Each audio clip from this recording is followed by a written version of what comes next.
Assalamualaikum warahmatullahi wabarakatuh.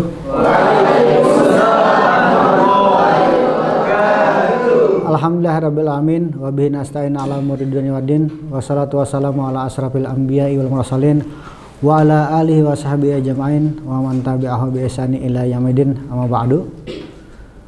Pada pertemuan kali ini, pertemuan yang terakhir yaitu pertemuan yang ke-14, kita akan berbagi bersama terkait dengan zakat, infak, sedekah, dan wakaf sebagai instrumen investasi publik. Ada sebuah hadis yang diriwayatkan oleh Al-Hakim, man kana yaumuhu khairam min amsihi fahuwa rabih wa man kana yaumuhu mislu amsihi fahuwa maghbun wa man kana yaumuhu syarrun min amsihi fahuwa mal'un. Yang artinya, barang siapa hari ini lebih baik dari hari kemarin, dialah tergolong orang-orang yang beruntung. Dan barang siapa yang hari ini sama dengan hari kemarin, dialah tergolong orang-orang yang merugi. Dan barang siapa hari ini lebih buruk dari hari kemarin, maka dia adalah tergolong orang-orang yang celaka. Orang yang hari ini sama dengan hari kemarin itu rugi, apalagi lebih buruk daripada hari kemarin, celaka ya. Nah, jadi harapannya setiap hari demi hari itu harapannya lebih baik dan lebih baik. Itu harapannya. Ya. Nah, termasuk juga investasi ini. Harapannya memang ke depannya kita itu lebih mapan dan lebih mapan. Jangan sampai kehidupan ekonomi kita menurun dan terus menurun. Nah, untuk mengantisipasi itu makanya perlu investasi. Nah, kalau pertemuan sebelumnya kita berbicara terkait dengan investasi dalam kehidupan nyata, dalam kehidupan dunia, baik itu di perbankan, baik itu di lembaga keuangan non-bank, dan lain sebagainya. Ada berbagai macam pilihan alternatif investasi. Nah, pada kesempatan kali ini tentunya kita membicarakan hal yang berbeda daripada yang kemarin. Kalau yang kemarin kita berbicara terkait dengan keduniaan, nah ini yang terakhir ini sebagai penutup kita lebih berbicara kepada akhirat. Zakat itu banyak sekali disebutkan dalam Al-Quran, ada 82 kali ya, di berbagai macam surah, di berbagai macam ayat ya. Nanti silakan saja kalau mau melacak, ada beberapa ayat itu ya. Nah, pengertian zakat itu sendiri adalah tumbuh ataupun bertambah. Kita mempunyai harta setara dengan 85 gram emas, nah maka itu perlu dizakati. Karena dia bertumbuh harta yang kita miliki, dengan bertumbuhnya dengan mencapai hisab dan haul, lalu ada kewajiban kita untuk membayar zakat. Nah, zakat juga bisa disamakan dengan sedekah. Sebagaimana dalam Al-Quran surah At-Taubah ayat 103, khudz min amwalihim shadaqatan tutahhiruhum wa tuzakkihim biha wa shalli alaihim. Ambillah zakat dalam kurung sedekah dari harta mereka, dengan zakat itu kamu akan membersihkan dan mencucikan mereka dari, dan berdoalah buat mereka karena doamu itu akan menjadi ketentraman buat mereka. Nah, jadi kita yang proaktif kepada orang-orang mujaki untuk mengambil sebagian dari hak mereka. Sebagian dari hak mereka itu adalah haknya orang fakir miskin. Fakir, miskin, amil, mu'alaf, gharim, ibnu sabil, fisabi, itu yang berhak menerima. Nah, oleh karena itu kepada lembaga amil terutama ya, mereka yang berorganisasi secara terstruktur, ada kewajiban mengambil hak-hak yang 8 asnaf tadi kepada mereka yang agnia itu. Nanti dikelola oleh mereka, kemudian disalurkan kepada orang yang memang berhak menerima zakat, infak, sedekah itu.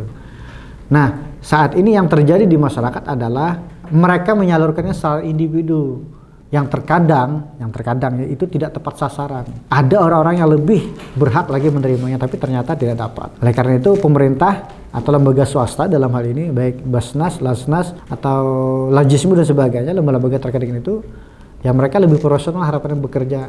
Mana yang mereka kategorikan memang berhak mendapatkan dana itu, mana orang-orang yang ini kayaknya tidak perlu dibantu, masih mampu lah secara ekonomi itu. Nah, kemudian dalam surat Al-Hasyr ayat 18 ya, yang berbunyi Ya ayyuhallazina amanu taqullaha wal tanzur nafsum ma qaddamat lighad wattaqullaha innallaha khabirum bima ta'malun. Wahai orang-orang yang beriman, bertakwalah kepada Allah dan hendaklah setiap orang memperhatikan apa yang telah diperbuatnya untuk hari esok. Artinya berbuatnya hari ini, untuk hari esok, lusa dan seterusnya. Ada yang menafsirkan hari esok itu adalah akhirat. Boleh jadi, karena kita hidup setelah dunia baru akhirat. Jadi di dunia juga disiapkan, di akhirat juga disiapkan. Dan bertakwalah kepada Allah, sesungguhnya Allah Maha mengetahui terhadap apa yang kamu kerjakan.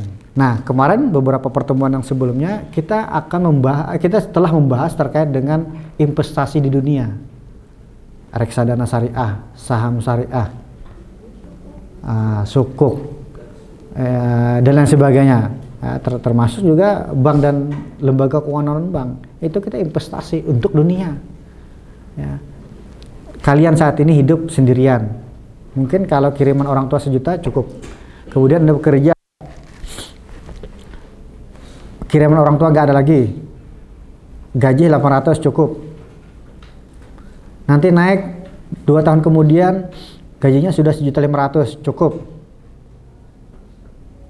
Naik lagi jadi 2.500.000, mulai kredit rumah. 3 juta istri, 4 juta anak 1 masih makan bubur. Nanti 5 juta anak sudah 2 dan seterusnya. Jadi kebutuhan akan ekonomi, duit dalam hal ini ya selalu meningkat, tidak akan menurun. Nah, oleh karena itu perlu dipersiapkan dari sekarang. Dipersiapkan. Saya tahun kedua apa targetnya? Apa yang harus saya kerjakan? Income-nya berapa? Kalau tidak cukup, ini ada modal, ada uang lebih, diinvestasikan. Ya, dan seterusnya itu. Nah, jadi selain di dunia yang perlu kita siapkan, juga di akhirat. Di akhirat apa contohnya? Pembahasan kita hari ini, zakat, infak, sedekah itu. Yang kita infakkan itu akan menjadi ladang amal di akhirat nanti. Jadi menerima hasilnya itu dari sekarang. Kalau kita investasi di perbankan, deposito 3, 6, 9, 12 bulan, di akhir tahun kita akan mendapatkan bagi hasil. Di dunia dapatnya. Tetapi kalau infak, zakat, sedekah dan seterusnya itu akan kita dapatkan tapi nanti di akhirat. Nah, itu bedanya. Di dunia kita dapat di dunia, di akhirat kita dapat di akhirat. Mungkin kalau di dunia ini untuk investasi akhir tadi kita hanya merasakan bagaimana saudara-saudara kita senang. Itu saja. Pahalanya ditabung. Nah, kayak gitu. Ini ada uang 5 juta, silahkan digunakan sebaik-baiknya. Ya, terima kasih. Kita akan merasa senang, yang memberi juga akan merasa senang, yang diberi juga senang. Nah, yang kita dapatkan kebahagiaan saja. Pahalanya kita tabung. Nah, jadi secara tidak langsung dapatnya gitu ya. Kemudian zakat, infak dan sedekah itu ibarat jantung. Dia akan memompa darah ke semua aliran tubuh, dari otak sampai ujung kaki. Logikanya seperti itu. Harta yang kita miliki, kita sedekahkan, maka dengan bersedekah ini dia akan bisa belanja. Dengan dia bisa belanja, maka akan terbantu orang penjual-penjual dagangan gorengan, dagangan pontol dan sebagainya. Dagangan pontol, gorengan mendapat keuntungan, dia beli lagi ke tepung, gula dan sebagainya, dia jual lagi dan seterusnya. Maka perekonomian akan berputar. Dengan berputarnya ekonomi, maka kesejahteraan umat akan tercapai. Bapak senang, bahagia karena dapat bersedekah, karena dapat berinfak, karena dapat berzakat. Yang diberi pun juga yang 8 asnaf tadi itu, dia bahagia. Uang dibelanjakan ke tukang pentol, goreng dan sebagainya, dia dapat keuntungan. Jadi akhirnya semua akan mengalami kebahagiaan, adanya peningkatan secara ekonomi. Tapi kalau itu tidak berjalan, tidak berlaku, maka yang terjadi hampir sama dengan yang suasana COVID kemarin. Uang ada, tapi tidak dibelanjakan. Mau belanja takut keluar, lalu akhirnya nggak jadi belanja. makan ditahan-tahan akhirnya gitu ya. Mau beli gorengan, besok lah nanti kena virus. Akhirnya uang ini mengendap di tangan seseorang, akhirnya tidak berjalan kemana-mana. Ya, perekonomian akhirnya mandek. Dengan perekonomian mandek, akhirnya orang tidak sejahtera akhirnya. Maka banyak yang gulung tikar ketika COVID kemarin itu. Nah, jadi bagaimana supaya suatu perekonomian itu berjalan dengan lancar, maka harus beredar uang itu ya, di masyarakat. Nah, kurang lebihnya seperti itu. Ada ayat Al-Baqarah 261. Masalul ladzina yunfikuna amwalahum fi sabilillah kamasali habatin ambatat sab'a sanabil fi kulli sumbulatin mi'atu habbah wallahu yudaifu liman yasha'u. Perumpamaan orang yang menafkahkan hartanya di jalan Allah adalah serupa dengan sebutir benih yang menumbuhkan 7 bulir, dari 1 menjadi 7. Pada tiap-tiap butir 100 biji, 100, 100, 100, 100, 100, 100. Allah akan melipat gandakan ganjaran bagi siapa yang dikehendakinya. Dan Allah maha luas karunia-Nya. Hitungan dunia, sebiji jadi 7, 7 jadi 700. Ini hitungan dunia. Hitungan manusia. Tapi kalau hitungan Allah beda lagi. Wallahu yudaifu liman yasha. Allah akan melipat gandakan sekehendak Beliau. Beliau yang punya pahala. Nah, sama orang yang punya duit juga. Kamu 10.000 ya. Kamu 5.000. Kamu 2.000. Wah, kamu besaran. Agak tua nih. 50.000. Nah, terserah yang punya uang. Terserah yang punya pahala, dia bebas mau memberikan berapa saja bagi hambanya. Nah, oleh karena itu ini perlu ditafakuri bahwa karunia Allah itu sangat besar, bisa berlipat-lipat ganda. Kalau di dunia kita nabung, berapa bagi hasilnya? 40, 60. Berapa bunganya? 5%, 7%. Ya. Tapi kalau Allah bebas mau memberi pahala berapa saja. Nah, itu salah satu infak yang bisa menjadi tabungan pahala kita di akhirat nanti. Nah, yang kedua, ada juga nih hadis Tirmidzi, Nasai, Abi Daud, sama Ahmad dan Darimi. Iza mata ibnu adama in kata amahlu illa min salasin. Al ilmun yanfa'u dan tafa'u bih, waladun saleh, sedekah jariyah. Apabila manusia atau anak Adam meninggal, maka terputuslah segala amalnya kecuali 3 perkara. Yang pertama sedekah jariyah. Yang kedua adalah ilmu yang bermanfaat yang selalu diamalkan oleh murid-muridnya, dan yang ketiga adalah anak soleh yang selalu mendoakan kepada orang tuanya. Nah, sedekah jariyah. Sedekah jariyah di sini lebih kepada wakaf. Nanti kita ada pembahasan terkait dengan wakaf juga. Kenapa lebih cenderung ke wakaf? Jadi kalau sedekah itu bentuknya duit misalnya ya. Ini saya sedekah ke kamu 5.000. Terus dia beli gorengan, beli minuman, selesai habis. Itu kalau sedekah. Tapi kalau bentuknya wakaf, wakaf itu kan tidak habis barangnya ya. Wakaf. Saya wakaf tanah ini 10 kali 20 buat mushola. Tanahnya nggak akan habis-habis. Nah, wakaf itulah yang nanti akan menjadi aliran pahala bagi kita ketika sudah meninggal dunia itu. Selama orang mensolati mushola itu, selama itu juga aliran pahala yang masuk ke kita. Ya. Itu yang pertama. Yang kedua tadi adalah ilmu yang bermanfaat. Bapak mengajarkan ke kalian, kalian nanti mengajarkan lagi kepada yang berikutnya dan seterusnya. Itu akan terus mengalir selama ilmu itu diajarkan kepada orang yang seterusnya. Apalagi kalau ilmu Al-Quran, wah itu pahalanya lebih besar lagi tuh. Jadi hitungan ilmu Al-Quran itu bukan saja ayat, tapi per huruf pun juga sudah menjadi pahala. Alif 1 pahala, ba 1 pahala, sa 1 pahala, dan seterusnya. Hitungannya sudah per huruf, bukan per kata, apalagi per kalimat itu. Nah, jadi ilmu itu menjadikan investasi juga bagi kita. Kalian belajarnya juga sebenarnya investasi. Jadi sederhananya investasi itu adalah menabung untuk nanti, kan gitu. Ya. Sama ini juga nih, kalian ini dalam proses nabung. Kuliah ini proses nabung. Nabung apa? Nabung ilmu. Ilmu ini nanti akan bisa Anda ajarkan, bisa Anda amalkan. Anda bekerja di dunia perbankan, Anda amalkan. Nah, maka ilmu dunia perbankan tadi itu investasi Anda, ilmunya itu. Anda aplikasikan di dunia perbankan. Nah, itu sudah mulai menuai itu. Dengan cara bekerja dapat gaji. Nah, sudah menuai kan itu. Jadi investasi itu sangat luas sebenarnya. Jadi jangan dibatasi pada sekedar uang dititipkan di mana, kemudian dapat hasil, enggak. Ilmu itu juga investasi. Ya. Jadi banyak, luas sebenarnya. Nah, yang terakhir itu adalah anak soleh yang selalu mendoakan orang tuanya.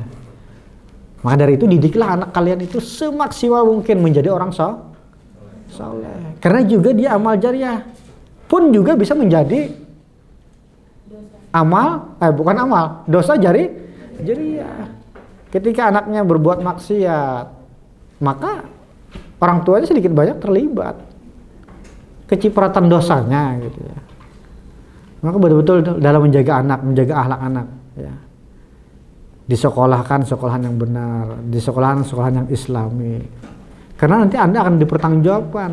Bukan anak saja yang nanti yang menanggung apa yang dia kerjakan, tapi orang tuanya juga bertanggung jawab. Ya. Kalau harta itu aina iktasabahu wa aina anfaqahu. Harta itu dari mana kamu mendapatkannya, dari mana kamu membelanjakannya. Dua-duanya ditanya. Jangan dikira nanti harta sudah dapat, sudah dapat nih, nanti kemanakah aku belanjakan, kemanakah? Bukan, itu akan dipertanggungjawabkan juga. Jadi dua-duanya harus jalan yang benar gitu ya. Kemudian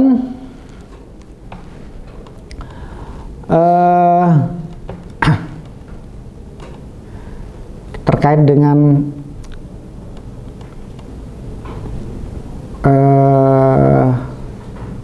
ijma ulama ya, ijma ulama.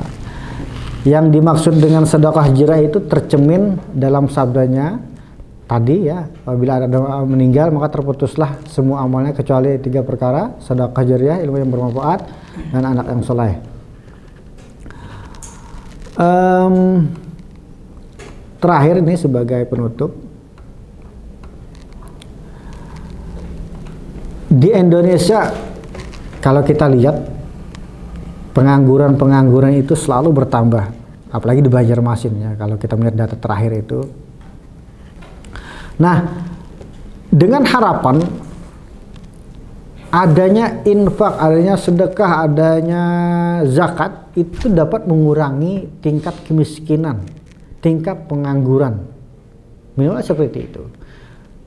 Yang 8 asnaf tadi kalau misalnya mereka mengajukan ke dunia perbankan itu seakan-akan mustahil, karena mereka tidak ada tidak ada jaminan, pekerjaannya belum jelas.